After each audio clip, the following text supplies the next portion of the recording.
Okay. No. Showtime. All right. We're back for another painting hangout. We do have special guests this time. John's here, friend of the show. Oh, hey. Hello. Specifically because he is of value to us. John's going to be at Adepticon with Evan and I. So, in addition to our usual Star Wars conversation card chants, we're going to be talking a little bit about Adepticon. First, let's go over what everybody's painting. Leo, what are you working on tonight? I can't tell you. Oh. It's under NDA or it is not safe for work. Critical to the security of our nation. I'm painting something for somebody, and they might listen to this. Interesting. Sneaky. Well, those of you who know Leo in real life, everyone should be expecting something. And now everyone except one will be disappointed when it doesn't come. Kurt, what you working on? I'm cutting and gluing some Geonosian warriors for Legion. John, what are you painting? I am painting some Ewoks for Shatterpoint. Trying desperately to get them ready for Wednesday. And that's what... I don't think I'm going to get the rest of my unpainted stuff ready by Adepticon, but I'm definitely going to have 100% of my indoor guys done.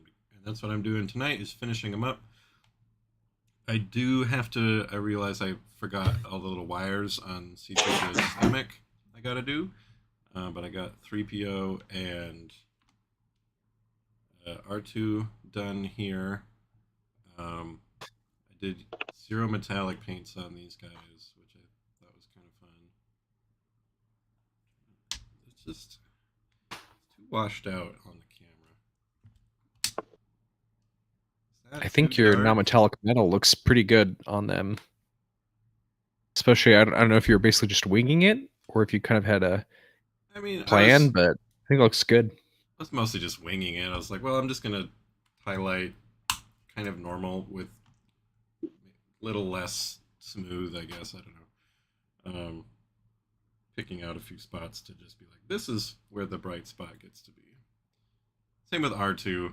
R2, really, the only thing I did was on the dome. Picked out a couple slices of his dome to be a little brighter than the others. Hard to tell on the thing. But I need to paint his wires, but I'm going to show off the rest of my crew here before I move on to that. Then once I get his wires done, I'll be able to start doing the basing, because I figured I'd save all of them so I could do it all at once. Here's warrior. I don't know. Are the spear guys the warriors or the choppers? Yes. The skirmishers or warriors, yeah. I don't know.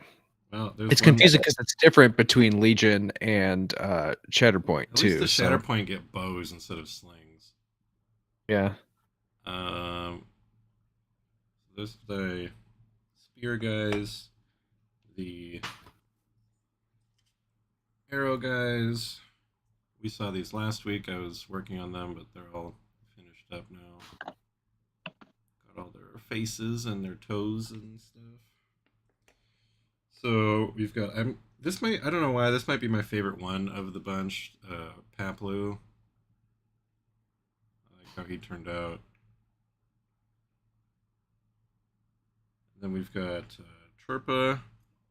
Chirpa was interesting looking at reference pictures for, because the art on the Shatterpoint card versus how he looked on set for Return of the Jedi versus how action figures do it versus how other, like, it's just kind of really all over the place with the color of the furs. I'm like, I guess I'll just go with gray. And we got our boy Wicket, who I'm not a huge fan of the sculpt because I feel like he's kind of tilted down a little too much.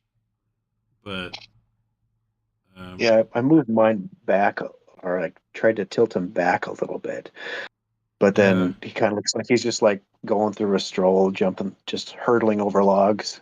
yeah, the other hard part was I'm not patient enough to like hold him in place long enough for the glue to set, so he started drooping again. But I like how this one turned out. A little less orange than I think a lot of my camera color is going crazy. Why is it doing that? You see that? It keeps like blinking to like desaturating everything. That's probably because you just have some settings on auto that. Let's I mean, Microsoft doesn't expose that many settings, unfortunately. I can backlight compensation, white balance. Turn that. Get rid of the auto on that. Wow. Get rid of the auto on exposure. There. Nothing is on auto anymore. And then low gray, who I noticed the sculptors gave him a lot more little feathers and doodads than he has in the movie, which is fine. Gave me a little bit more place to like add some brighter colors. Also, I think in the movie there's some feathers on his little skull hat, which are absent here. But anyway, that's all of them. So we are going to get 3PO's wires sorted out. Overall, they all look really good. I like the different hoods and everything. I think usually on other 3PO things, I've made his wires just red and blue. But I looked today, and they're actually mostly like white/light gray, and then like a little bit of blue and red. I'm not sure if I feel like it looks better if they're all red and blue, and like that's kind of like what my brain wants them to be. But yeah, it helps. I think give like a pop of color and contrast. Yeah. And I mean, and I think most people also paint them that because like those are the colors that pop out in your mind because they stand out from the wiring when you see it in the movies. So yeah, so we're gonna do a couple gray and then some red and white. I just have to find a brush that still has a point. I don't know. Painting it how you expect it to be versus what's accurate is just kind of, it can be a bit of a slippery slope sometimes. I mean, I don't really want to judge anyone for how they choose to paint it because you don't have to paint it movie accurate. But also, I feel like there's some common mistakes that people do without checking. Like, I guess the main thing is, as long as it's intentional, as long as you check first and go like, oh, well, I'm going to do it the way I want, that I feel like that's better than not even looking and just assuming it's one way and kind of doing it the same wrong way everyone does. Like, I think like Luke's hair is the great example of that I don't want to do a whole rabbit hole on, but people just go, oh, he's blonde. I really don't think he is, but people always paint him that way. he's like sandy blonde. His hair looks lighter on Tatooine. Yeah, it's definitely darker the longer he away from the desert he is, which makes sense. Even then, I think a lot of it's lighting. But anyway. Well, shall we have our first conversation card? What color is Luke's hair?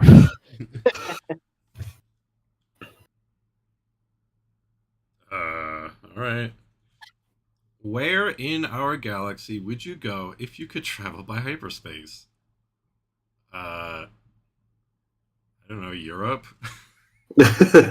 There's literally nowhere in this galaxy that's more interesting than somewhere on Earth I could go to. But you'd be the first person on any planet you chose to visit, and you could hold all those records and then bring back moon rocks and sell them for $1 million. All right. Plus, if you stick a flag in the ground, it's yours. Yeah. Yeah, you own it. Then you get to name it, Jodo, everything. Then That's actually, the how about rules. just Mars? I'll plant a flag there that says "Suck it, Elon Musk." And then I can start setting up my own little colony there. That's like just designed to annoy Elon Musk and like help. Anti-Musk colony. Or maybe it would still try and appeal to that kind of person because like you want to run away to. Maybe it can be like a trap for the elite who want to escape climate change by like going to space. It can be some sort of like. It's actually like a most dangerous game kind of place where you just hunt them. I mean, obviously, this requires a little more infrastructure. I have the ability to travel to hyperspace, so I probably can pay some people to reverse engineer that sort of stuff and loop them into my plans. Have you seen the movie The Menu? I have not seen it yet. Okay, never mind. I was thinking about I know that. what the plot is, even though I I'm haven't thinking seen The it. Menu, but a Mars colony.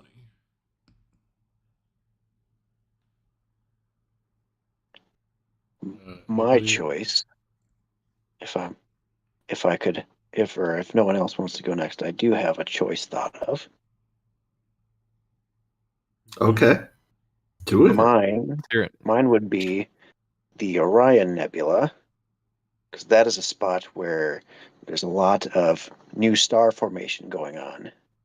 So to actively see, so I'm thinking more in the scientific sense here, being able to see that in real time.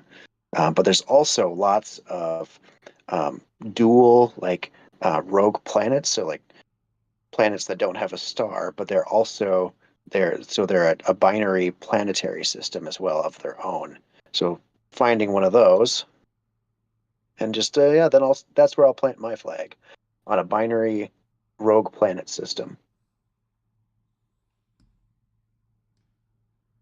And then you come back, and everybody you know and love they're like 80. Because we have hyperspace doesn't mean like the laws of time relativity don't still apply. Relativity.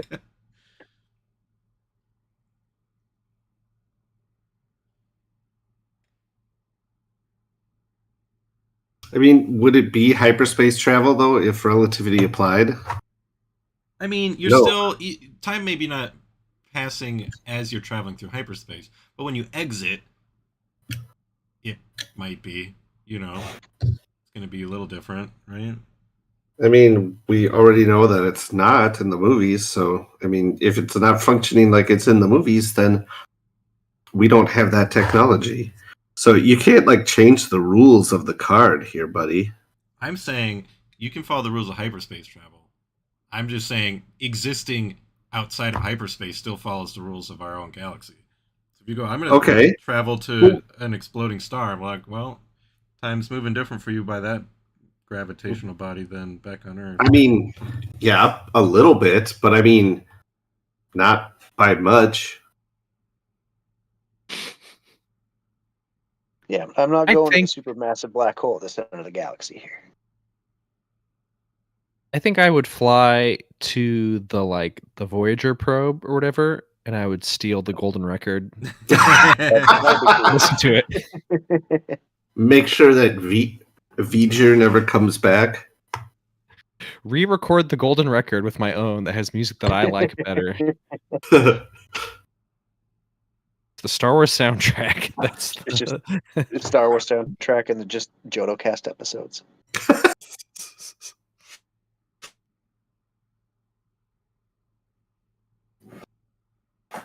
It's a genius plan. Send our podcast out to space.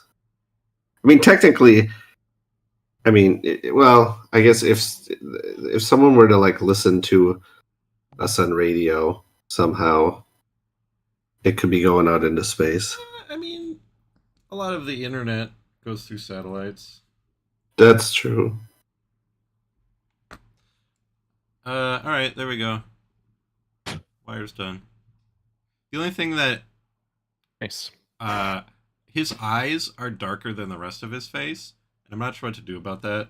I think they look fine in person. They look a little weird in this lighting, but really his eyes should be pretty close to white. And I think because the rest of his face is already that color, his eyes wouldn't stand out. So I see what you mean. Yeah. If I painted that, his eyes would probably end up being close to the color of his surrounding face, which I bet you could do him an even lighter color, maybe. I mean, I could I just don't do pure white. Should I give it a shot while I have my fine brush out? I love the way R2 looks. It wasn't very hard to paint at all either. Just the way the lighting, they look like they're on the moon just because all these harsh shadows because I'm always holding them sideways.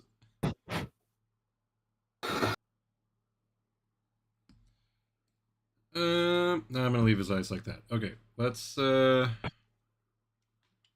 start with Chief Chirpa. So I'm not quite sure what my process for basing these guys is going to be. I think I'm going to just paint all of the bases different shades of brown and green. I'm just going to make sure they're all fully covered in brown and green. Why is the YMCA calling me? Yeah, I have no idea what I'll do with mine when I get around to painting them because I've actually never done like fancy flocking or other details like that. It would look kind of dumb to have them just be on dirt like most of my minis, but I don't want to put in that much effort either. I don't want to have just like a plain base where they're standing on top of metal for some reason and logs like coming out of the metal. Yeah, I could not stick with the standard ones for the Ewok guys. So let me just. So do they still come with the standard bases, huh? That everything else. Yep, I have enough of the sand ones to go, except for the large based, like sets of 3. So one of them I ended up just gluing a bunch of sand down, and then when I primed it, then I made it. I'm going to make everything brown instead. Yeah, that's why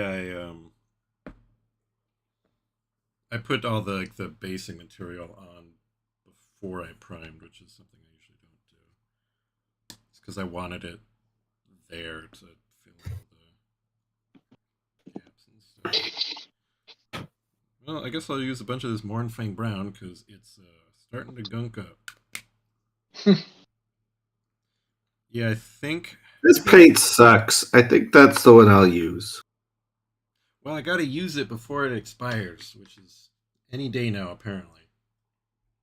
I'll just throw down a few different colors and then just sort of blend them all together because it's, the ground doesn't need to be uniform.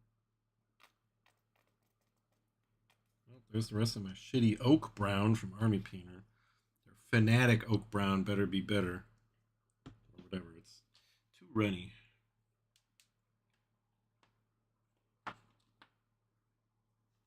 John, did you say you're doing Ewoks too? Yep, I am doing Ewoks as well. Painting these warrior guys right now. Finished, well, mostly finished Leia earlier tonight. Just gotta wait for some things to dry, and I'll get some pictures up in Discord. Nice. Yeah, she was looking cool from what you posted before. Very excited to play with these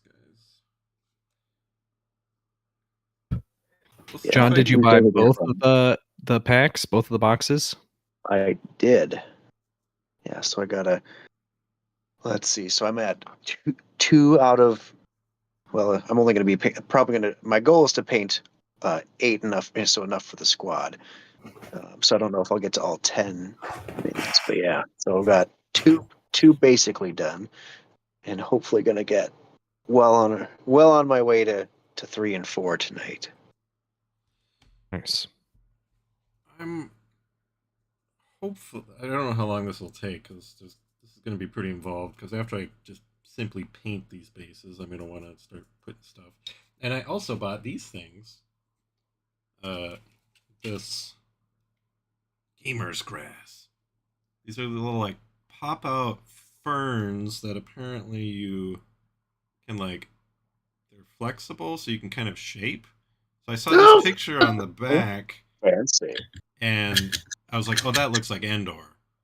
So if I throw all of these on in various places, this is going to hopefully help these things pop a bit. Gamer's Grass sounds like a brand of like super caffeinated weed Yep. for Call of Duty. Gamer grass. Mountain Dew already actually has it ready to go for whenever it gets decriminalized or federally, Yeah.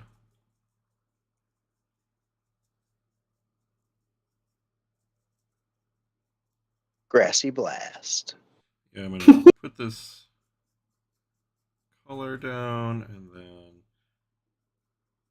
put some flocking type stuff down and then some Italian seasoning. Then put them in the oven at 350 degrees. And Then put those ferns on. And then hopefully that's good enough. stupid eyeballs. We'll see if I can manage to get my... If I got one other squad painted before Adepticon, I'd want to get the Luke box painted.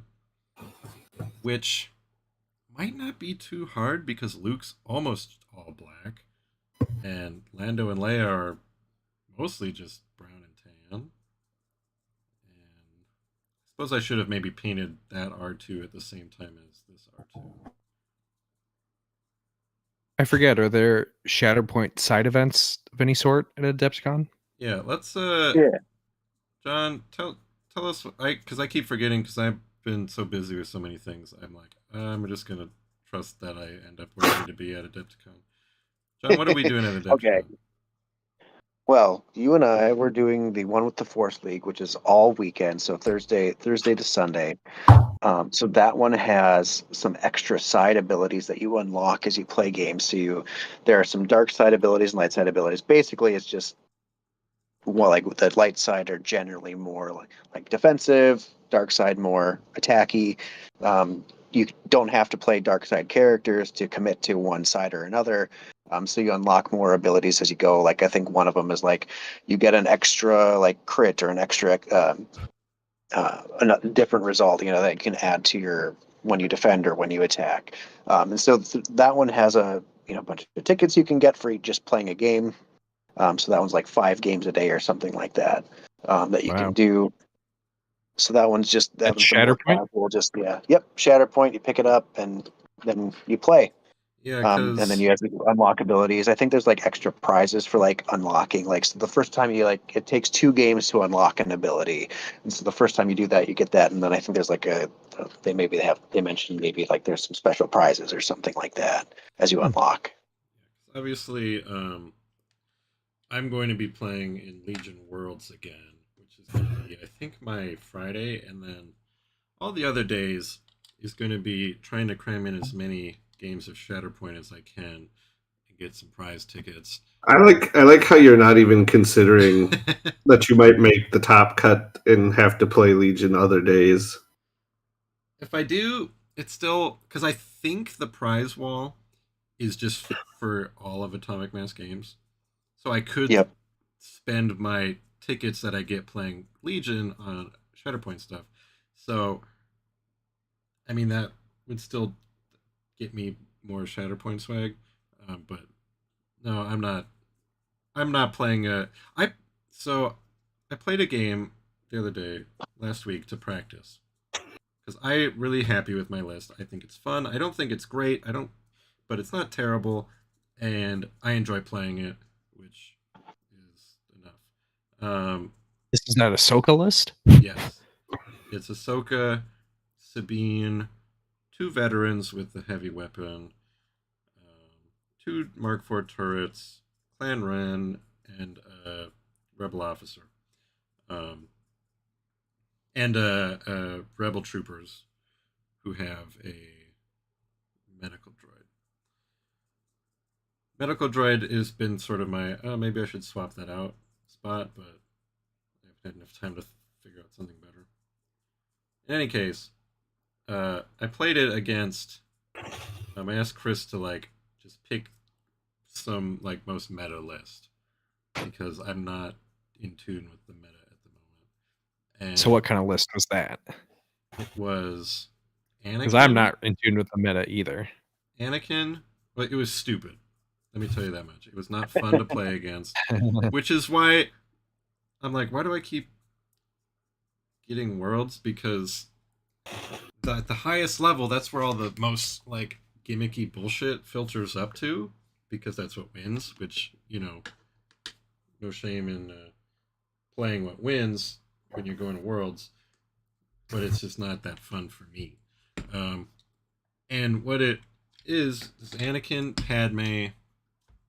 I think he had 2 strike teams or 1 strike team. So Anakin, Padme, some ARC troopers, bunch of phase 2s. And apparently it partially has to do with how tiebreakers in Legion work now, which is love when people build lists around that. That's your strategy. But yeah, like you said, it's world to get it. So by default, like the tiebreaker comes down to who's red player. So it's obviously victory points, then it's points destroyed, and then it is red player. That's just the final tiebreaker. Whoever's red player wins. Which I wouldn't think that gets to that space very often, but apparently it does, because you sit there, you play with Anakin and Padme, and they want to play an objective that doesn't require them to really do much, or even maybe not even need to bother playing the objective, because with Padme, Anakin, my mind was blown, because there was a turn where he just sat there, recovered with Anakin, and took a dodge token instead of like moving. Basically, all of the clones sit in a bubble, and they're impenetrable because they can all share these tokens. With Padme back there, she's not limited to like the 1 token per thing, and she's generating a lot of tokens. And then Anakin has the force barrier, so if something does slip past the tokens, he can just block it with force barrier.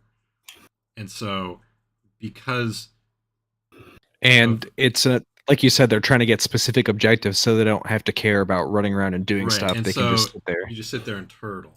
And so is this like the Legion equivalent of the old in X-Wing, the 2 Falcons that you just butted up against each other, and then they just sat there with their turrets? Yeah, I guess, because then you have to, like, hopefully you can maybe ignore that and deal with an objective and just hope that they have to come out. But even if they do, the nature of all of like the token sharing and stuff makes clones really hard to kill.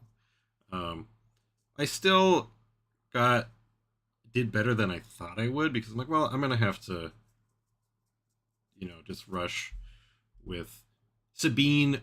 Doesn't mind when they're all clumped up because she can throw some bombs at them. Oh yeah. And Ahsoka ended up gutting Padme, but it was just not. It was pretty uncool. So if that's what I'm going to be playing, even if you win, it's not like a fun match. It's kind of that annoying. Yeah.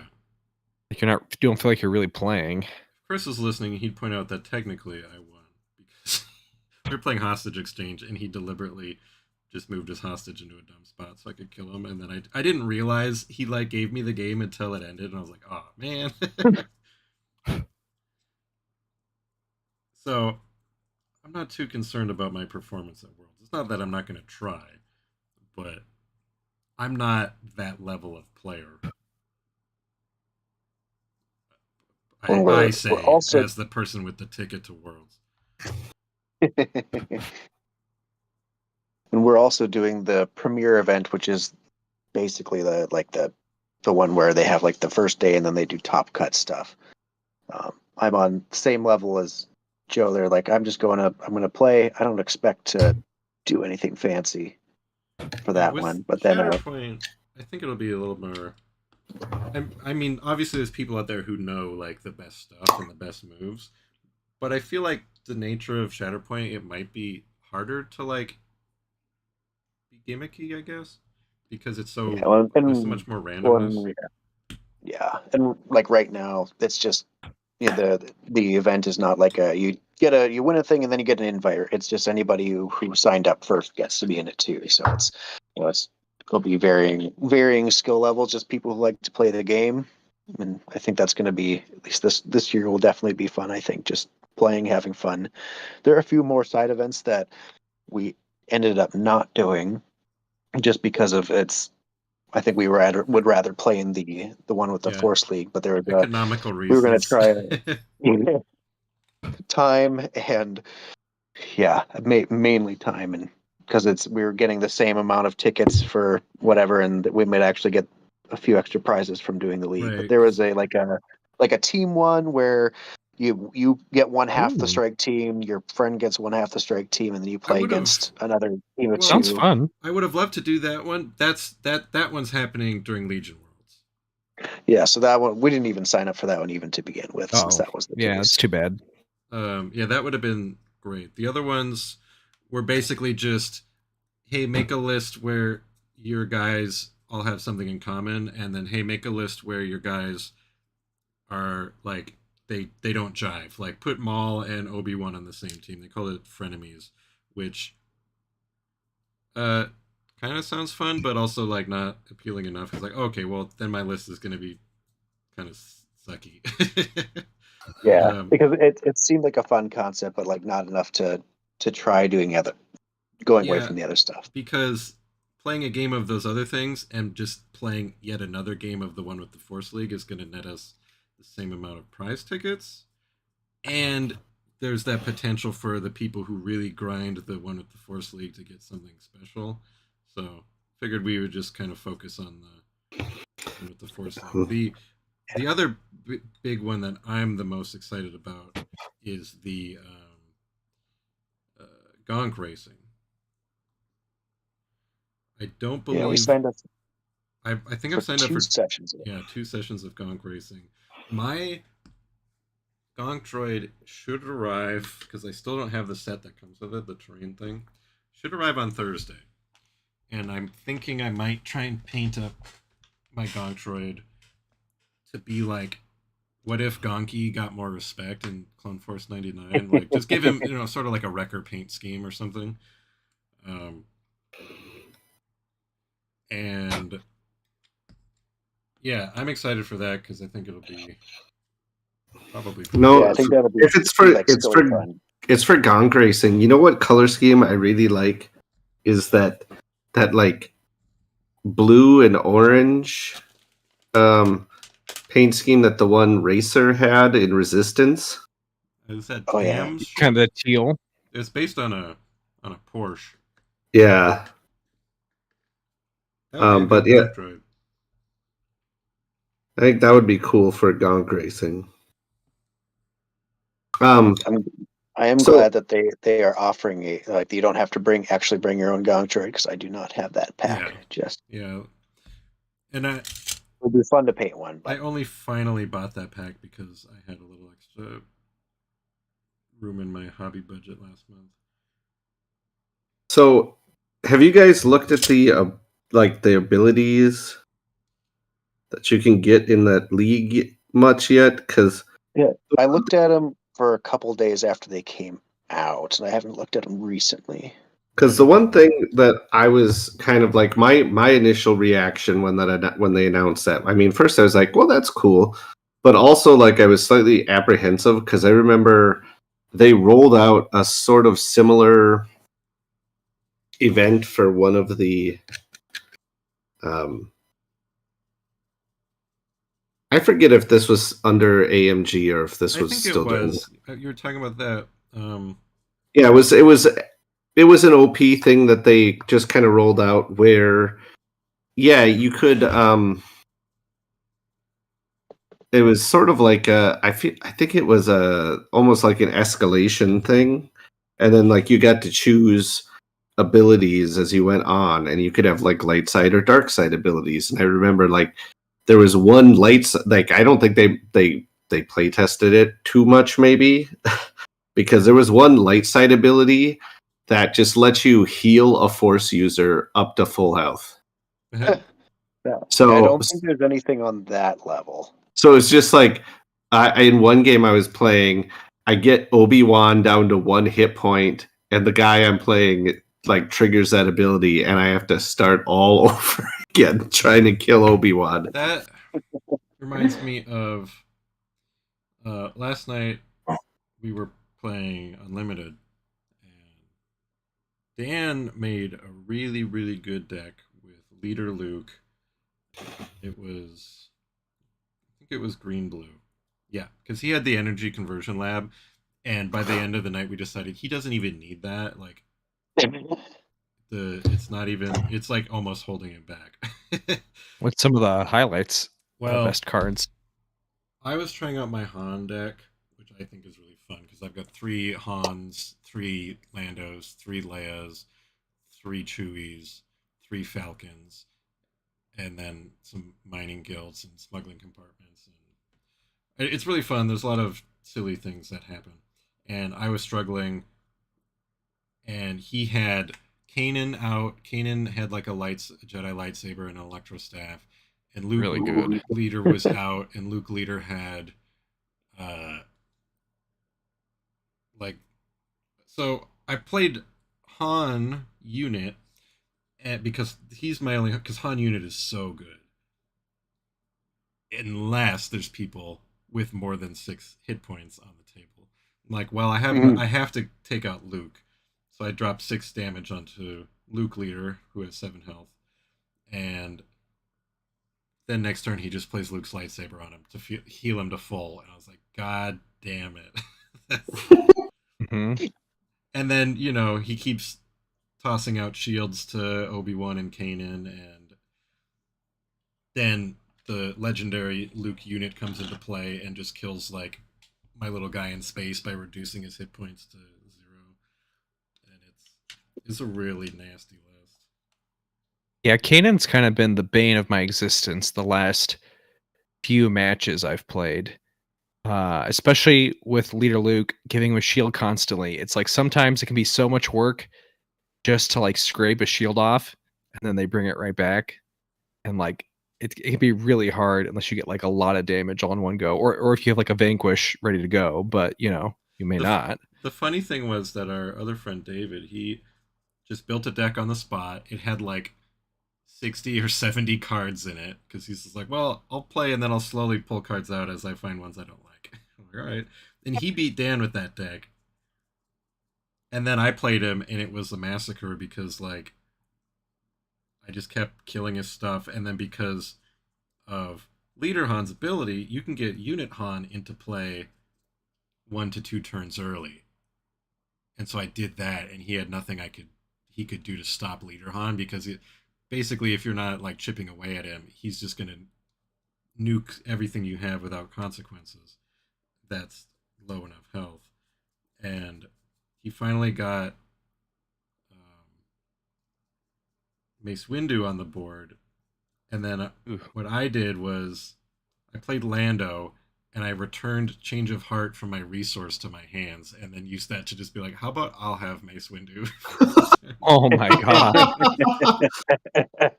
That's wild. I couldn't get Lando to come out very much, but when he does, it's really satisfying to pull the card that you've resourced, because there's so many cards going in and out of your resource pool with Leader Han, but very kind of weird deck mechanically, but it was pretty fun. Yeah, the like resourcing and then discarding resources and then bringing resources back feels like very counter to my play style, but it's fun to hear about too.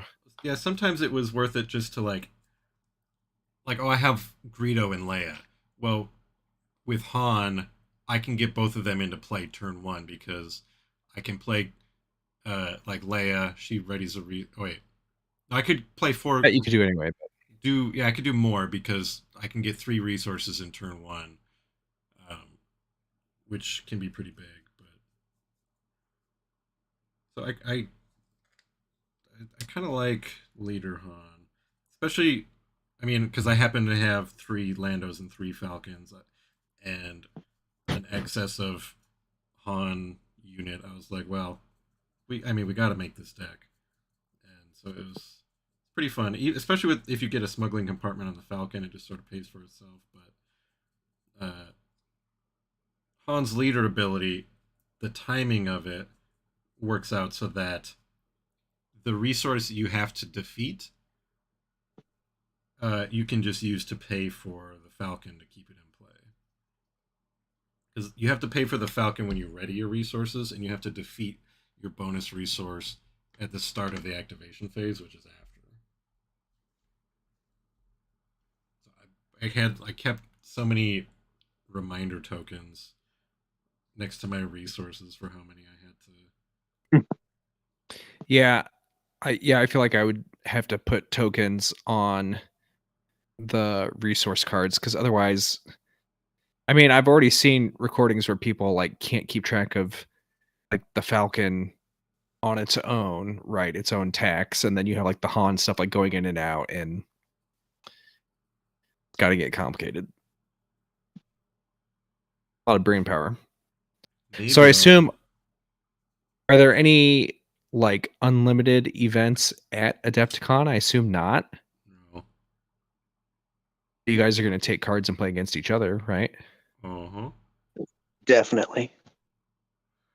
I'll have to see how many decks I can manage to bring, because I'm not going to bring my whole collection. So Yeah. I'm probably going to have to bring 2 or 3 decks, maybe. Yeah. Adepticon's more of a minis focused thing, but I think they have had Keyforge stuff at Adepticon, I think. So it's possible we might see some there in the future. That'd be cool. Because I guess my experience with Shatterpoint this year will probably affect my interest in attending next year. Because I wasn't going to go this year. I said I'm only going to go back if I get another invite to Worlds.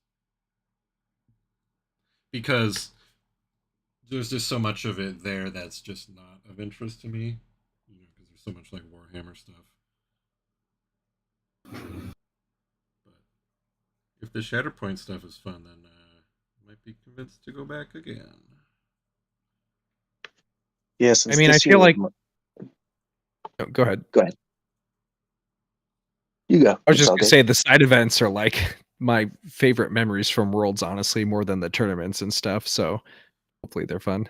Yeah, like Gonk Racing should be cool, and all these, and you know, the swag and meeting different people, and all the terrain, because you know they have all the terrain set up, so there's going to be a lot of really nice. Yeah, I can't wait to see that stuff. Yeah, I decided to go this time because this is my first time living in a state where I wouldn't have to pay an exorbitant amount to fly.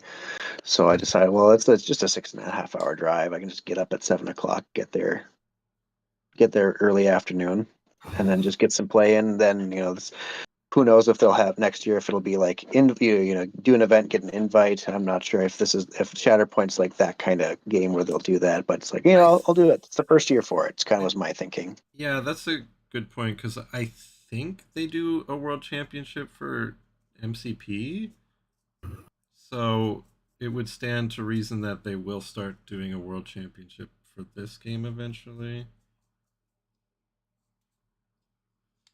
I need to check with my local people and see if the weekly Shatterpoint meetups have been failing to stay consistent. And I'm thinking of, because as far as I can tell, everybody who's playing Shatterpoint are also still playing Legion. If it would be annoying or helpful to just say, hey, what if this day is Legion and Shatterpoint day? But then keeping them separate, because a lot of people are only going to be doing one a week anyways. Like, well, I'm either going to play Legion or I'm going to play Shatterpoint this week. So, and I don't think it would be a problem of space. It's not like there'd be. I mean, just having like a Star Wars day like that makes sense to me. Yeah. Star Wars Minis Day, because will be different from Unlimited Day, which is on Mondays. Though we didn't get our fun weekly play promo packs because our store didn't get any. Allegedly Wow. because his distributor dropped the ball while he was at Gamma, but who knows? I played on the draft I did last night. I played against someone who was at Gamma and had that awesome K2S, the Heroic Sacrifice mat. Wow. That thing was I pretty. asked my game store guy to pick that up, and he didn't, and I don't blame him because No. I canceled my pre-order at his store because he didn't have the stuff until Monday.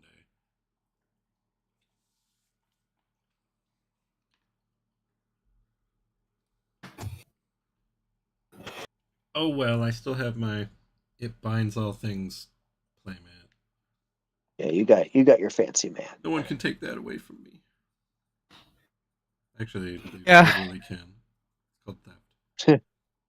I don't want to look a gift horse in the mouth, but that K2 one was extremely good, and the overwhelming barrage one was extremely good. And it's like, glad to get one, but those ones were so cool. If they ever make an Ahsoka mat, then I will buy one. So hopefully that won't be an exclusive one. Speaking of the mats, one of our local guys, he picked up the TIE Fighter one, and he regrets it because a lot of the art on that one is like motion blurred, and he says it makes him nauseous to look at it. I looked at him like, oh yeah, this is most of the laser and the TIE Fighter in this playmat are just blurry. And Oof, that's rough. Yeah. When it's blown up that big, I guess you would really notice it. I don't think that's it. It's baked. Oh yeah, it is because you don't, I guess, notice it as much on the card. But yeah, I definitely get what his issue was. It's like, ugh, yeah. If you had to pick an existing card art to be a playmat, other than Rebel Assault, because we've already talked about. I was gonna say Rebel Assault because that's really good. Rebel Assault, definitely. I would almost want the Battlefield Marine. That would be a good one. That's just one of my favorite cards too. It's such a good card, and I like that guy. Oh yeah, cute. That's the OP pack I got last night. Was the one with the green, the aspect hyperspace border. That was awesome. I would probably pick, I think, the Ghost. Oh yeah, I suppose I should probably get a Chopper. I say Chopper. I wouldn't mind either of the Hera arts. Showcase or regular would look awesome. Or the Death Trooper art could be pretty cool as well. I bet any of the Star Destroyers would probably look pretty good. Yeah. A-Wing would look cool, I think. Yeah. Too. Which one? A-Wing. Oh, I thought you said Penguin. The Penguin. I think my favorite art is probably Jin. I really like the default Jin art a lot. That would be good. Ooh. I also really like the what is it? Choke and I Am Your Father. Those are really good. Those are just my style. But yeah, which one are you gonna say? The other one, the card, the event with Jin on it when she's in the infiltrator. In the infiltrator skill. Yeah, infiltrator yeah. Skill. Yeah, that that would be good. Really good. The Kylo aggression one. Mm-hmm. The art from Cunning, just because it's kind of meta having art of a guy playing a card game.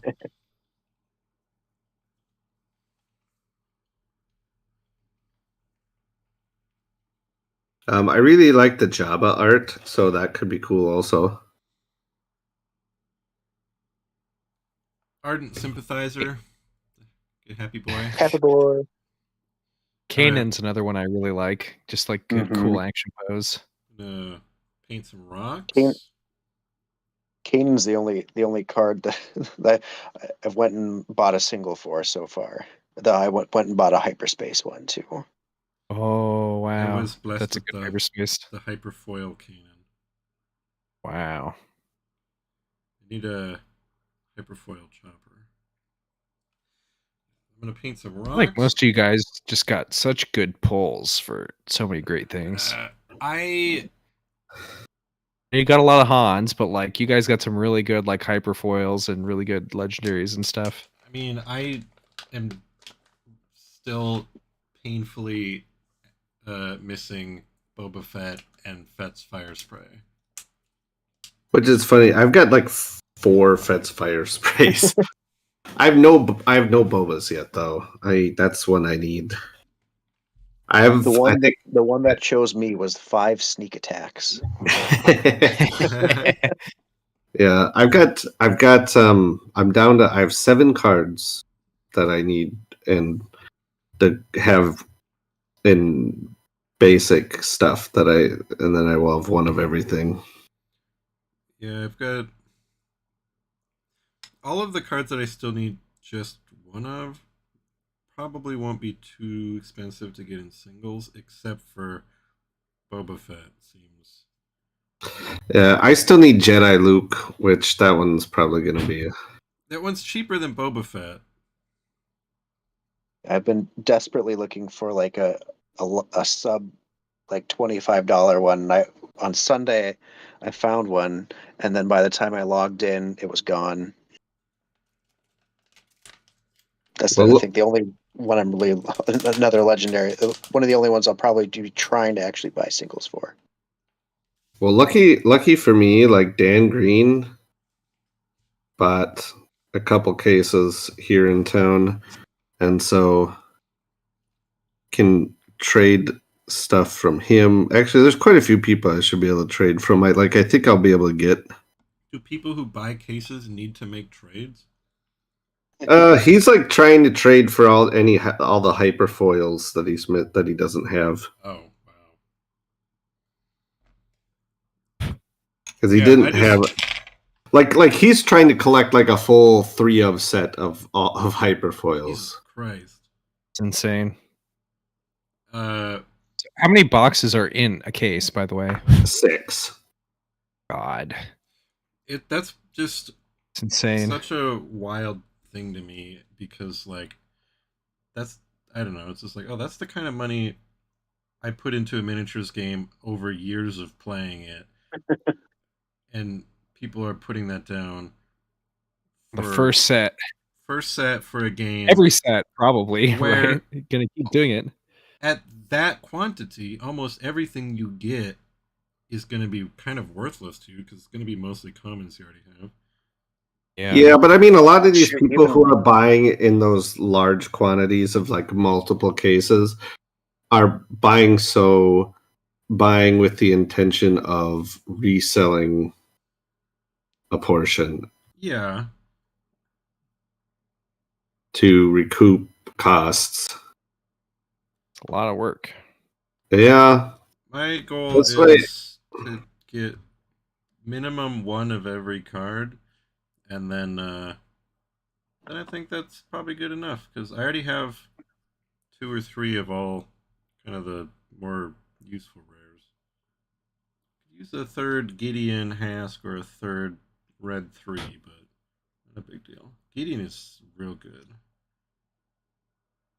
Yeah, I only ended up getting just the one box, so that mine is my list is like, okay, here's these legendaries and rares that I would love 3 of. Got the ones where like, if I get 1, it'll be fine, and then some of the ones are like, if I end up being able to trade for it in the end, that's kind of like my 3 tiers of stuff. Yeah, I'm kind of sad that one of the legendaries that I pulled 3 of, from my boxes ended up being Mace. Just because he's going to be the prize for the first store showdown. Mm-hmm. So there's going to be, I think, lots of extra Maces floating around out there. Yeah. I'm really happy that they're actually like that there we can get some legendary cards from that kind of stuff. It kind of it kind of stinks for like the like trade value eventually probably, but I didn't pull any maces, so I'm not too I'm happy about that. I can at least get one. Well, probably hopefully get one. Yeah, I like that a lot of their choices do seem to be having the effect of probably driving down prices on a lot of cards, which is good. Just put out some promo Boba Fett's.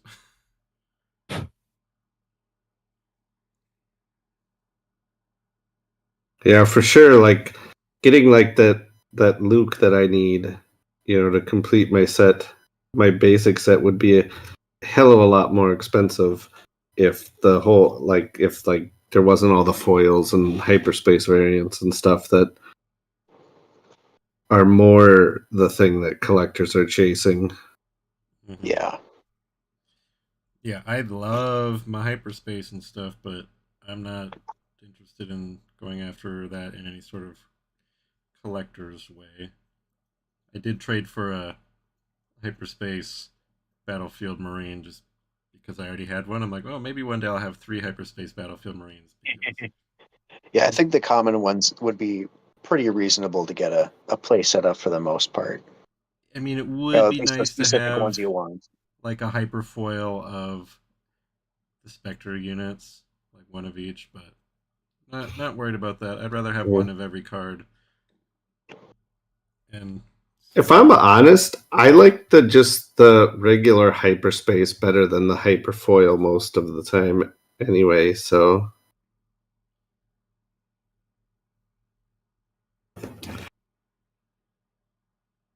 Well, and who can say what will be in future OP packs too? I don't know if they've said how often they're rotating those. If it's going to be the same one for the whole first set, or if there are different yeah, ones. I believe it's one per set. Some of those alternate ones are really cool too. Like I got a Death Star Stormtrooper that the foil on it, I don't know how to describe it, but it's like insane foil on this dumb Stormtrooper, and like the background foreground is done really well too. Like he really pops from the background, and I think that's just in the base art because it's an alt art. But the foil on it is like this weird kind of, I don't know, striated sort of cloud look where it's like not flat. It's really cool. Yeah, if you've seen the judge promos from the pre-release, they have the same foiling treatment, I believe. I have some, and I just didn't look that closely at them, I guess. So,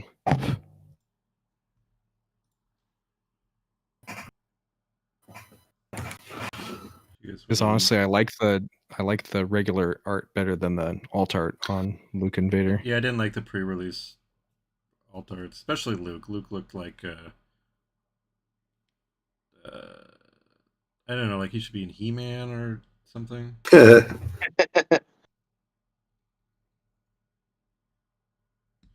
it's like fine, but not my favorite. Another card for I kept everyone one in the copy of chat. each one. What'd you say? So here's another card for everyone in the chat. Commentary on how nobody has been in chat tonight. If you could name a pet after a Star Wars character, which name would you choose and why? If you already have a pet named after a Star Wars character, why did you choose that name? I feel like Chopper would be a good name for an orange cat. Chewie would be good for like a big furry dog. I used to know somebody who had like a really tiny little dog. Like I think it was like a Scottish Terrier or something. And his name was Sir Chewbacca. Not just Chewbacca, Sir Chewbacca. Yeah, my grandma had a dog named Chewie that was named after Chewbacca. I feel like there's probably been a lot of dogs named Chewie. I know one of Bethany's friends growing up had a Chihuahua named Chewie, and they didn't even even know if she's even seen Star Wars. I have a friend who has a dog named Kenobi. That's a pretty good name. Kenobi.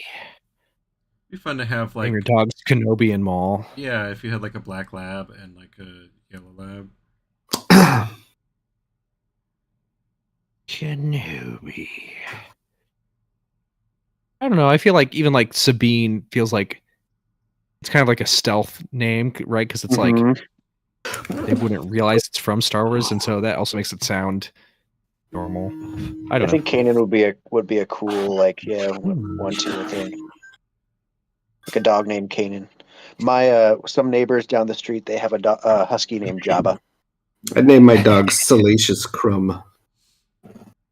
Salacious Crumb would be a good name for like a parakeet or some annoying ass bird.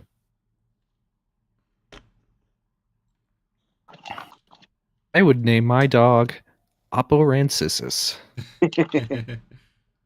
Name my dog Plo Koon.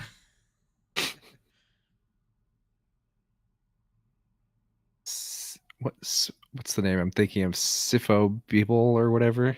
Co Bibble. Co Bibble. Bibble would be a great name for a cat. Bibble.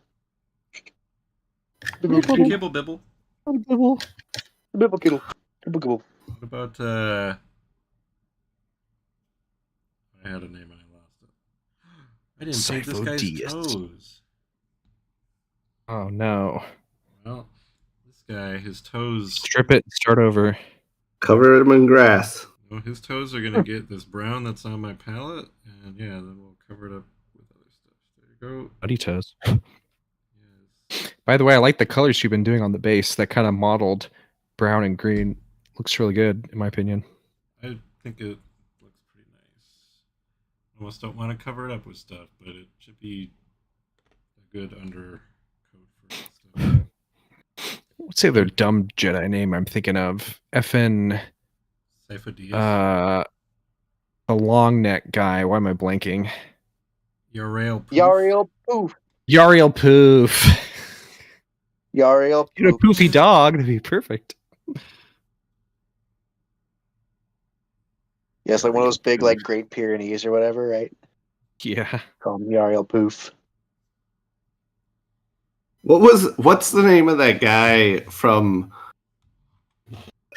that we found in episode 1 Razor? Fudd Sang. Oh yeah, Fudd. But, Fudd would be a good. People would think you're naming him after Elmer Fudd, but still, Fudd is a good name for any pet or child.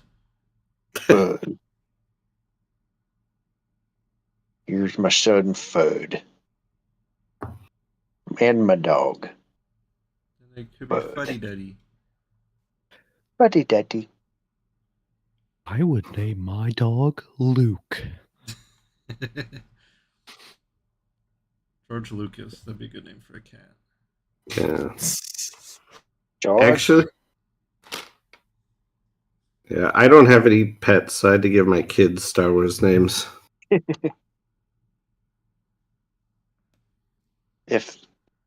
If mine had been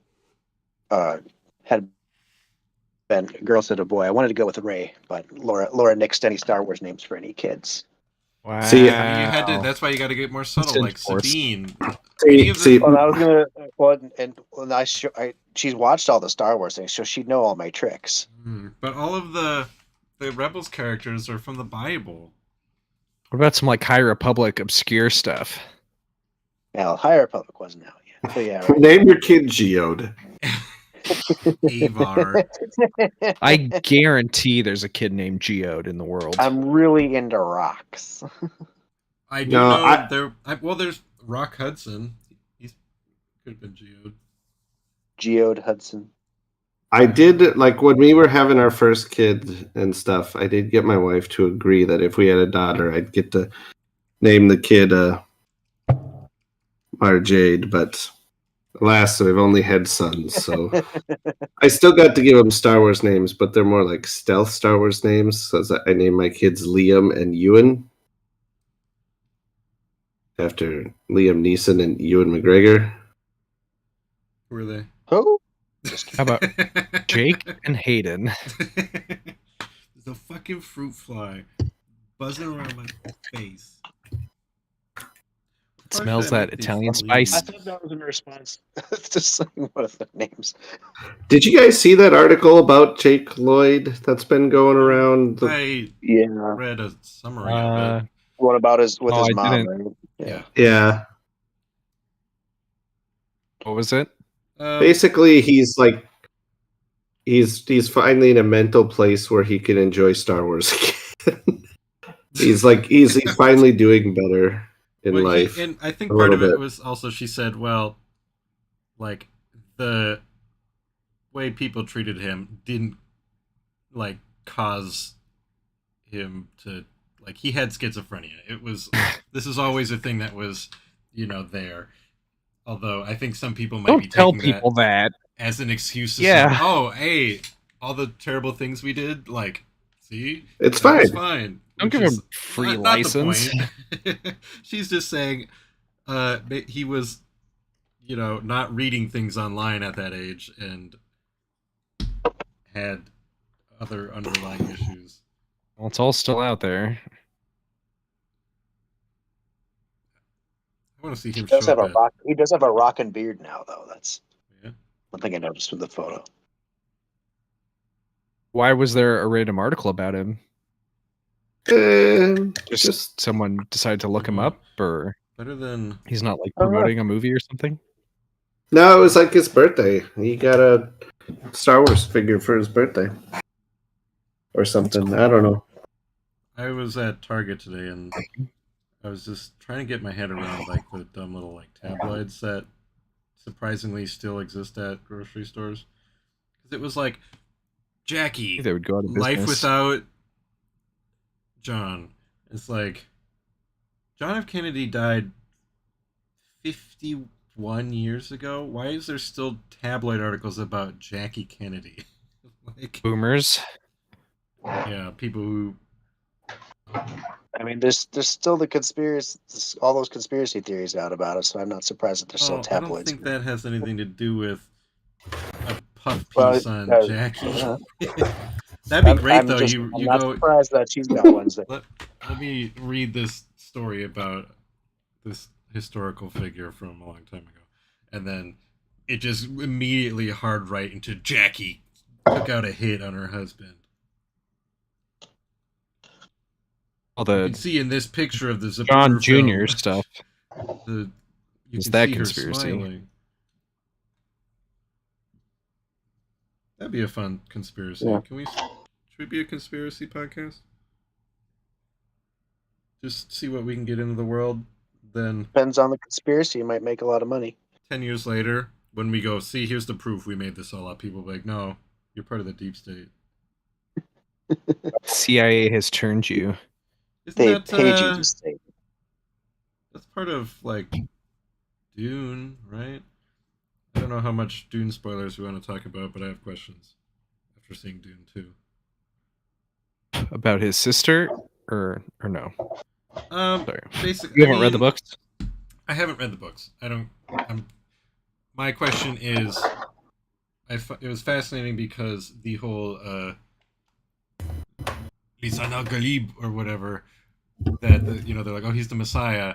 Like that was like planted in their society by the Bene Gesserit. Yes. So it was like all bullshit. But at the same time, like he was still like doing all the things that were prophesized. Even, obviously it wasn't like a lot of it was the memes where it's like, oh, he sneezed just like the Messiah would.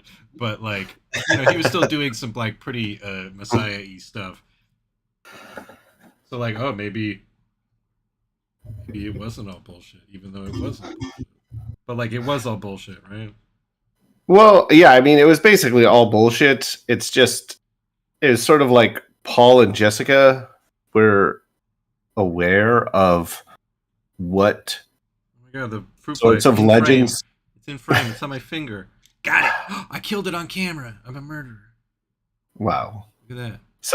So like, yeah, Paul and Jessica were like aware of what myths were planted by the Bene Gesserit, and so they in order to survive and to get the resources they needed to enact their vengeance on the Harkonnens and the Emperor, did their best to live out those prophecies. Gotcha. I think the moral after watching that movie, I thought the moral was don't drink weird worm juice, because everything was kind of fine up until Mama and Paul drank the Powerade out of the worm, and then they turned into dicks, and it was like, oh, all right, just don't drink the blue drink. The worm juice, and then it's probably fine. Note to the watcher, listener: if you ever come across worm juice, just pass it by. Yeah, because then you'll just become kind of suck.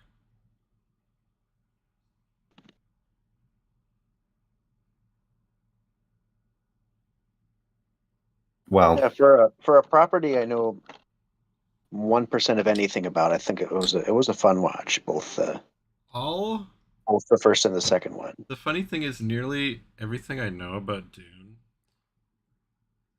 comes from the various board games I've played, because I thought you were going to say all the memes I constantly post on Discord. Whenever there's a meme you post I don't understand, I assume it's from the Wheel of Time. Unless it's talking about like sand or worms, then you know it's Dune. No, if I along with, then it's probably Wheel of Time, and if I don't, then it's probably Dune. Yeah, like Dune Imperium and then the Gale Force 9 Dune game I've played, especially Dune Imperium, because it's a deck builder, so every card you get, has a thing, and you're like, oh, okay, that's this character, random obscure character. So like, that sounds cool. Well, I know what a snooper is. This is Sardaukar and all this stuff. Seeing Tleilaxu.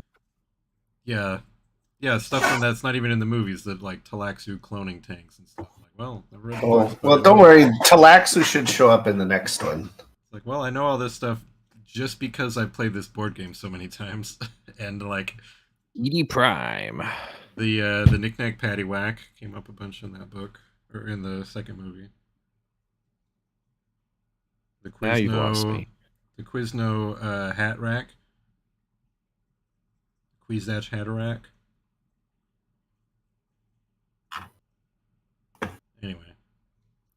Everything I know about Dune I learned from board games. And they're good, except for if you play the Gale Force 9, don't let anyone play as the Bene Gesserit. It was like a major negative play experience, because we randomly assigned factions, and Chris got the Bene Gesserit, who were already overpowered, and then they got like the bonus of being controlled by Chris. We had to look up rules a lot to be like, it can't be this good. It can't be this way, but then it was.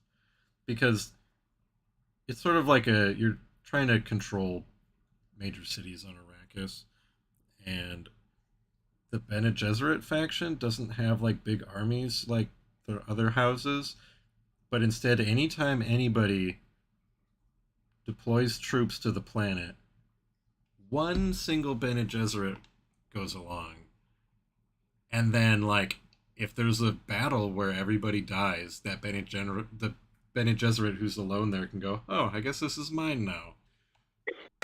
I love their victory condition. Oh yeah, you have to pick another player to be a winner, and then if that player wins, they lose and you win. God, it's really good. It's so thematic. Do they know? Well, no, at the start of the game, you go, I think Kurt's gonna win, and then throughout the game, they're probably going to be trying to, pull the strings of the players to try and secure that outcome. Because then, if Kurt goes, I win, they reveal the card that said they picked you, and then they go, actually, okay, it's secret. It's secret. That's what I mean. Yeah. It's a pretty cool game. I like Dune Imperium more, but the Gale Force 9 one is definitely good. That asymmetrical nature sounds fun. I really like that. I For hate example. I hate you calling it the Gale Force 9 What's it one called? just because that game is old as fuck. Like it's older than the company Gale Force 9. Right, that's the game that Fantasy Flight made in Twilight Imperium Into universe Rex. called Rex. Yeah. Right. But like it's just called Dune, isn't it? Yeah. Yeah, as I believe it's they wanted to at like Fantasy Flight wanted to like reprint the old Dune board game because it was I believe it was Avalon Hill who originally published it. Probably. That's right. They made every board game. Yeah, and it was like, out of print and stuff for a long time, and Fantasy Flight was like, "Hey, we'd like to reprint it." And they were like, "No." And they were like, "Well, fine. We'll just since you can't like copyright or trademark all the rules, we're just gonna I we're just gonna make it our own."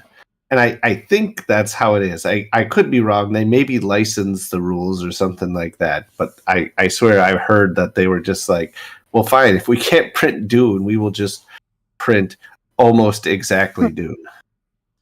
So I think the most fun thing about that game is everyone has leaders that they can send into battle, but at the start of the game, everybody gets a couple leaders that they keep in secret that are from other people. So during a battle, you have like a hand of guys who are traitors. So like, oh, okay, I'm playing as Atreides, but I have this Harkonnen guy and this Bene Gesserit guy in my hand, and if we're ever in a battle with that person, I can throw it down and be like, actually, they were working for me the whole time, and I win. Yeah, and I just love how like every faction plays completely differently, and it's Yeah, it's a that's thing cool. that can be very confusing though, like when you're first learning the game because every faction plays differently, and they all have different special rules for them, and the different factions have different win conditions, and Yeah, I was playing as the Spacing Guild, which was fun because anytime anybody deployed a dude to the planet, they'd had to pay me instead of the bank. And then their special win condition was if there's like a no-win state at the end of the game, you win.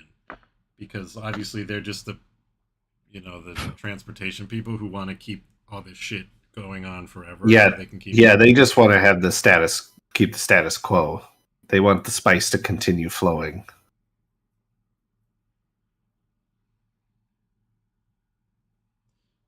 Dune Imperium is definitely a lot easier to sit down with fewer players, learn quicker. The expansions kind of muddle things up a little bit, but it's a fun mix of worker placement and deck building.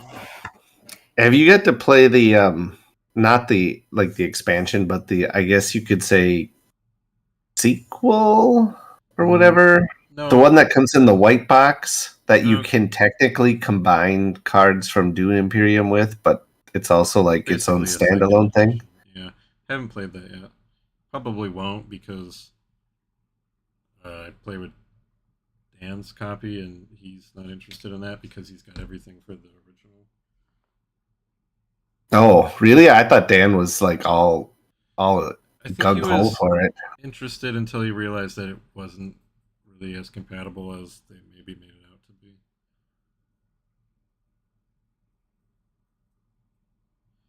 Okay, almost done painting these leaves.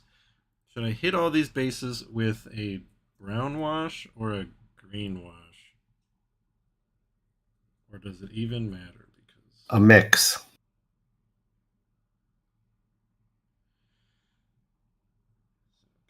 I'll go over all these bases with a wash.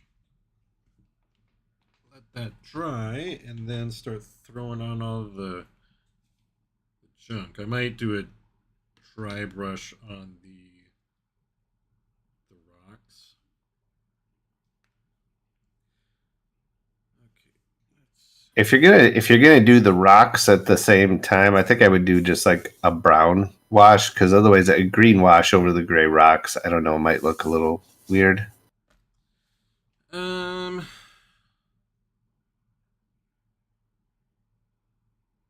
Maybe I will just do what I did with the base and kind of randomize. So I'll hit some spots with the camo shade and some spots with the earth shade. It'll just be jazz, man.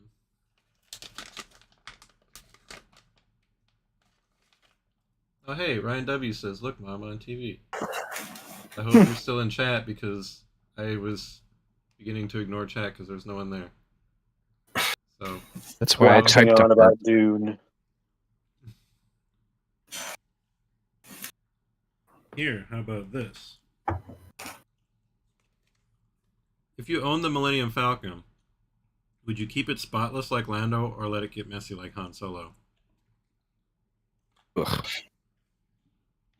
Have you seen what my car looks like? It's so dirty I almost can't see the black paint underneath the dirt anymore. See, that's the Also, thing. Is like, do I treat it like my car or like my home? My car somehow ends up being slightly cleaner than my home. You don't own your home. That's true. Also, if it was just like me and like my hetero life mate living together, we're not cleaning up, you know. So it's gonna look like a mess. Yeah, for me it would be in between. I would try to keep it as clean as I could, but it wouldn't be spotless. But yeah, I mean, Hans is effing filthy, like nasty. I wouldn't want to sleep on that chip. You get hepatitis or something. Base hepatitis. You just reminded me of something I think is dumb. Space disease. Have you heard of bloodburn? Did you say Bloodborne? Like the FromSoft game? Bloodburn. It is a. Is that related to oxygen or something? No, it's in Star Wars. Some people develop it after spending too much time in hyperspace, I think. And it eventually can get to the point where you can't travel through hyperspace. Huh. Someone has that in Alphabet Squadron or something, isn't it? Who has it? I think there have been a few characters. Interestingly, all of them who've suffered from it have been in that era. I believe Shara Bay dies of it. Oh yeah, that's right. Yeah. There was some other pilot lady in a short story in an Insider who probably showed up in the Bloodline book. But anyway, I always think it's just kind of weird because they're like, oh yeah, just something maybe you get from exposure to hyperspace. Oh like, yeah, what didn't like Yvonne Verlaine or something? Maybe I'm just thinking of Charbet again, I guess. Yeah, I was thinking like Leia's pilot or someone had it, but yeah, that's who it was. Bloodline, yeah. It was her pilot in Bloodline. Oh, okay. Yeah. Can't remember that character's name, but yeah. I mean, honestly. Hey, Joe, you're like mostly off camera again. No. I guess if you have like family on different planets or stuff, I get it, but like, I feel like you could stay on one planet and like not run out of stuff to do unless you live on Tatooine or something. So like, I would just be fine not going to hyperspace. Like in Star Wars, planets are like cities in the real world. Yeah, I don't need to leave Fargo.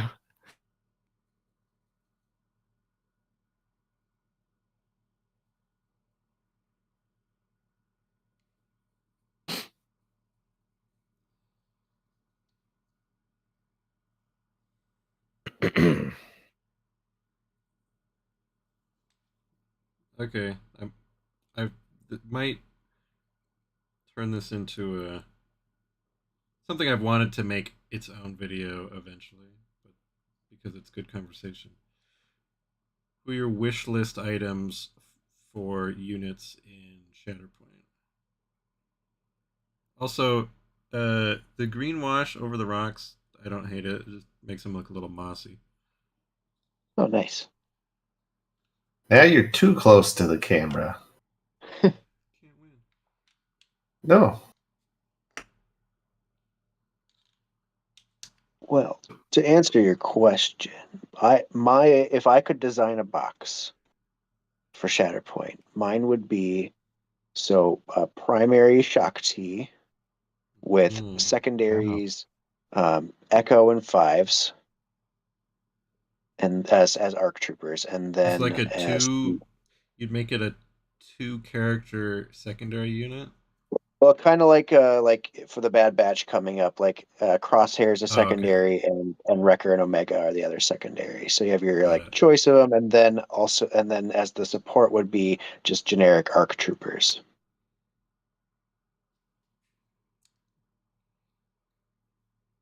I don't know if I have a whole box in mind. That sounds like a great box. I would want I want Cobb Vanth. I don't know who you'd put with him. You definitely have an ability that's called Cobb Vanth and that Weequay bartender. Yeah. Weequay. And his deputy who sucks. But he definitely have an ability that's just called Think It Through. Yeah, Cobb Vanth, he could have like some Tuskens. Yeah, that'd probably work. Yeah, because they learned to be friends with the Tuskens in the end. So,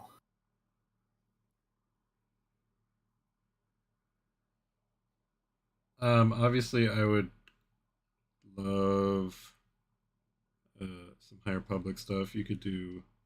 You could do a lot of boxes with just High Republic characters like Avar and Elzar, and you could do like Loden.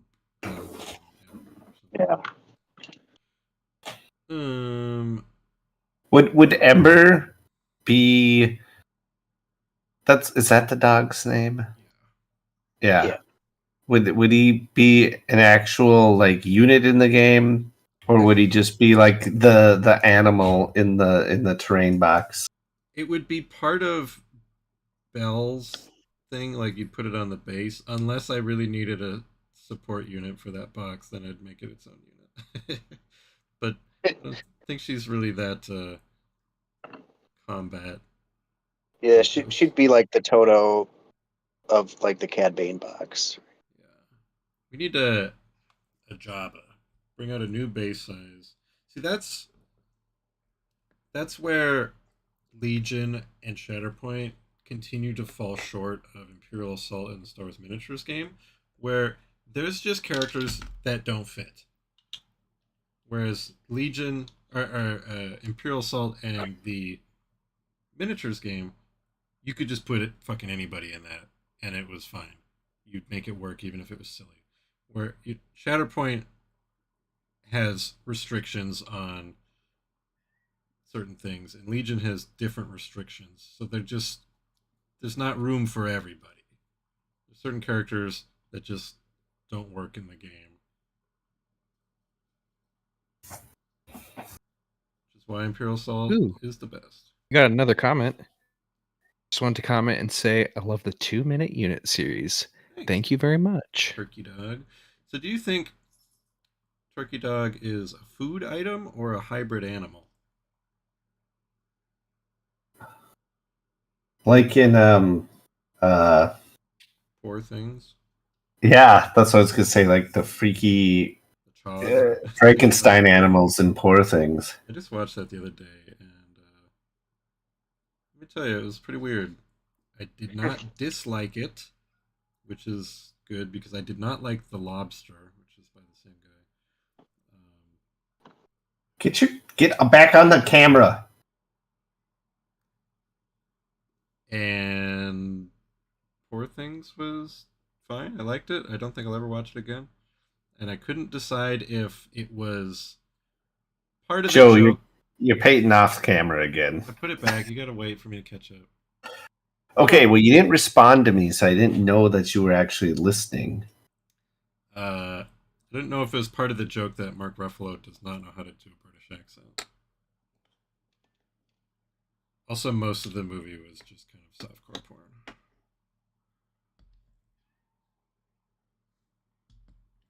But anyways, to answer your question about Shatterpoint, I feel like off the top of my head, right this moment, I feel like Jin would be very cool. Jin Ooh. Urso.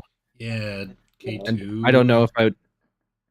I mean, there's lots of cool Rogue One characters. I would love to get right this second. I think it would be cool to have something with Saw and Two Tubes and some generic partisans, or maybe Two Tubes is just part of the generic partisan squad. That would be cool. I don't know if it makes sense to do Jin Saw The two partisans. tubes. I feel like Double tubes. Jin could have keywords, so she could work with either like Cassian and some rebels, or she could work with partisans. Yeah.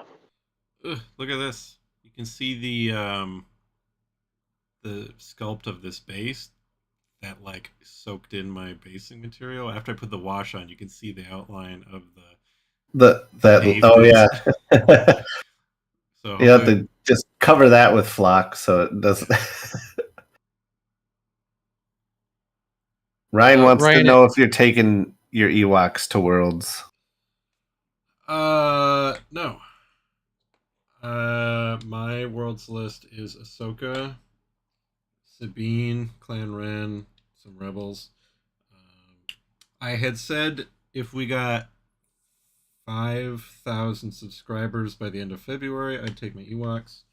We didn't, and I'm okay with that because I think Ewoks can be actually competitive in Legion right now, but I think I would need to buy more of them than I already have, which I don't want to do because I'm happy with how much I have.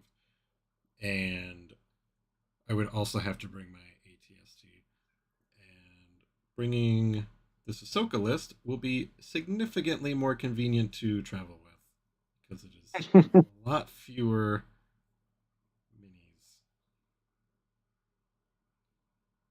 I'm bringing these Shatterpoint Ewoks though. Gonna be just I'll probably leave any unpainted minis at home for Shatterpoint, I guess. I doubt I'll be playing with any unpainted minis, but we'll see how much more I can get painted. Because at the moment, I have the Luke box, the Vader box, the Plo Koon box, and everything the Padme box, except I've painted Padme. Yeah. Well, do any of the Shatterpoint events have painting rules? I didn't see any that I remember.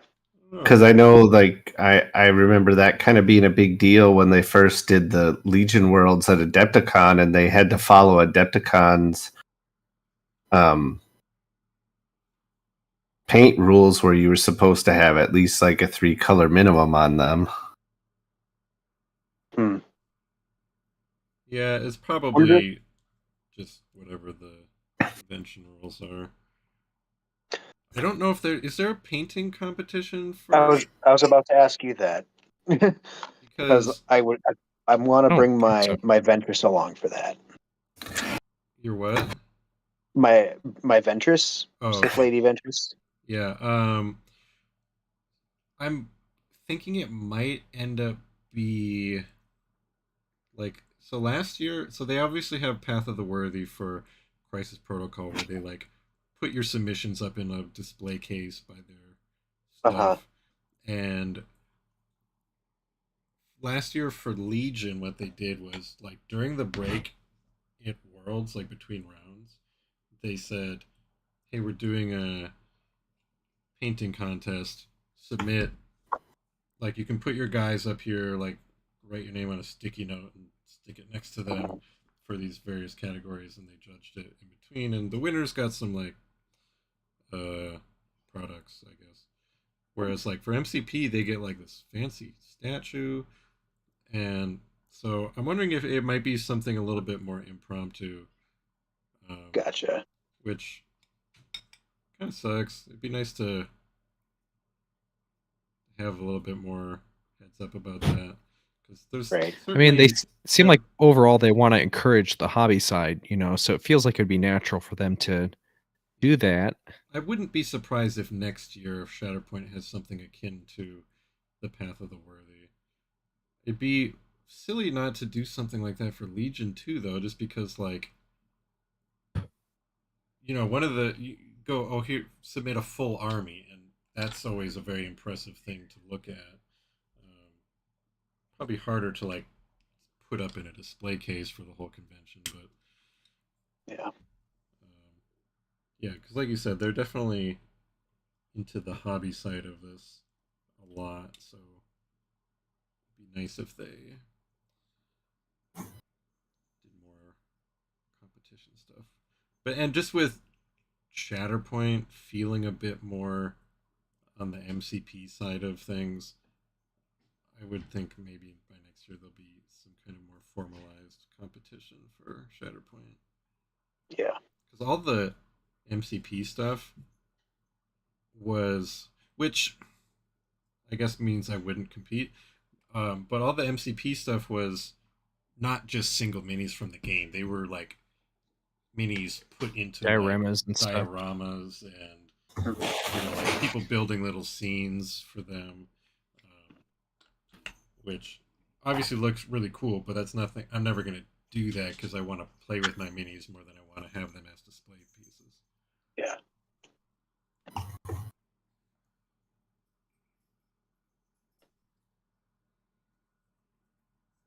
I guess if they have something, I'll submit something. But if not, I won't sweat it too much. Yeah, I feel really good about a lot of my Shatterpoint minis. I don't know if any of them are competition worthy, but Yeah, I think my favorite ones that I've painted, I think, are my Ventress and let's see, my light side Vader, and I think just the Grievous that I painted, I thought came out really good for being 100% speed paint. yeah, I'm really happy with all of these Ewoks. But you know what? While I wait for this wash to dry and all, I will grab my guys and try and pull out ones that I'm particularly fond of. Your Dooku is really good. I I remember. like this Barris. I like how her cloak came out and how I kind of went a little bit subtler on the highlights, or like kept the darks really dark on the cloak.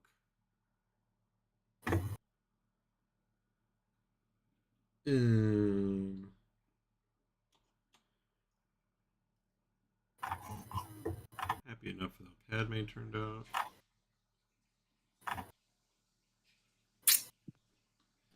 Let's see. I like how my this Kenobi turned out with a little bit of OSL.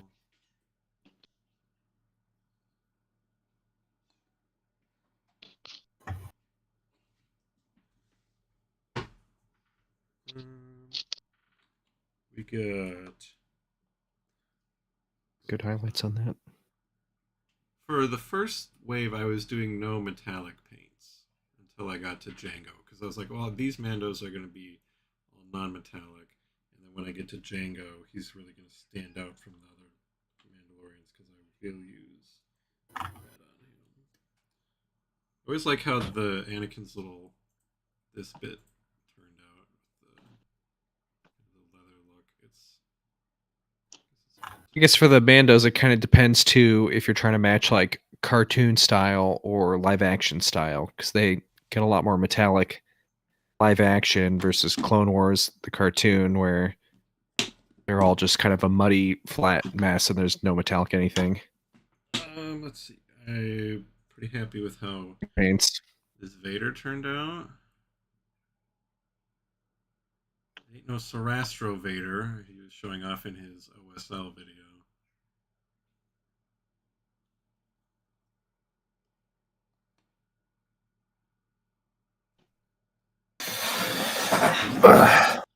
Dooku, yeah, I'm pretty happy with how Dooku turned out. Well, guys, I think I gotta drop off for the night. So, Oh, it's after 11. Yeah. yeah. How long we been So it's at nice. this? Hour 40? and a half, Yeah, we can probably something wrap like it that. up. I'll finish doing my show and tell, and then. Yeah, All right, I'll post let up you the pictures finish. when we're all done.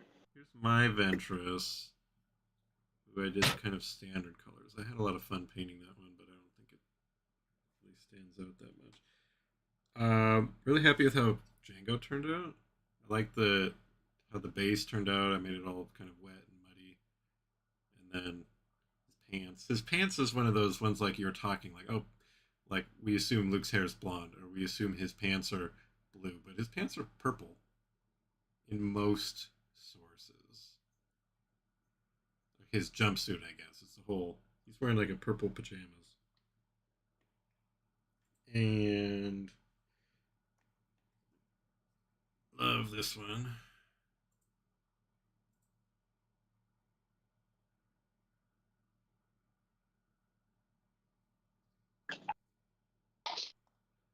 And I was pretty pleased with the Talzin. I omitted some details that she has in the Clone Wars. There's like a kind of a pattern across a lot of her clothes that I did not attempt to recreate, but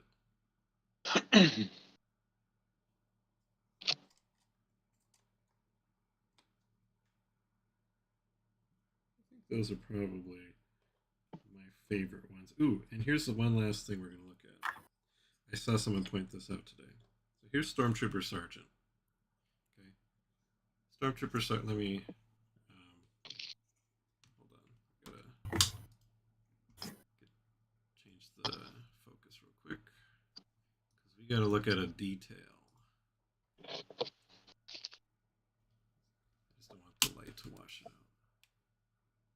Yeah, turn that light off. Okay. So, focus. There we go. Okay. So, these little indents on the back of his helmet, all Stormtrooper helmets, those kind of like eyes on the back of his head, they're dark gray. Yeah. Interestingly, the Stormtroopers don't have that. It's not in their sculpt.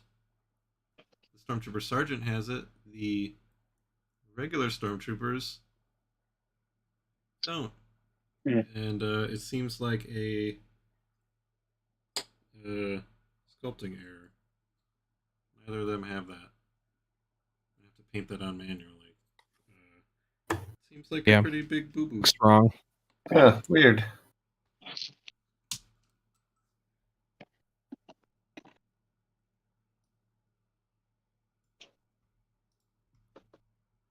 Yes, I'm glad I noticed somebody point that out because I might have missed it, depending. But yeah, because then I was like, okay, benefit of the doubt. There are a number of Stormtroopers in the films that have like a couple features missing because they were like their costume was manufactured differently than the rest, but I couldn't find any evidence of that particular thing being missing on any versions of the Stormtrooper. So it seems like it was just something that I guess got missed somehow. Which I also noticed there was a feature on R2D2 that got missed, which is not gonna bother me at all because it was one less thing to paint. But under his leg on his body right here, there's some more like vents that aren't sculpted on the mini. Unless they were only on the reference photo I was looking at and not elsewhere. But alright, let's feel pretty good about these guys. Once this wash dries, I will be finishing out the basing. I'll be posting it on our socials and Discord. Maybe I'll make a video showing them off because I'm pretty happy with how they're coming along. But that's going to do it for this painting hangout. Thanks everybody for hanging out. Thanks for joining us, John. Yeah, thanks for having me. If you guys watching want to see more of what we've all been working on, just join our Discord and check out the painting channel. That's where we're always sharing what we're working on. It's a lot of fun. All right. Anybody got anything else to say? No. Not really. Okay, bye. Bye. Yeah. Hey.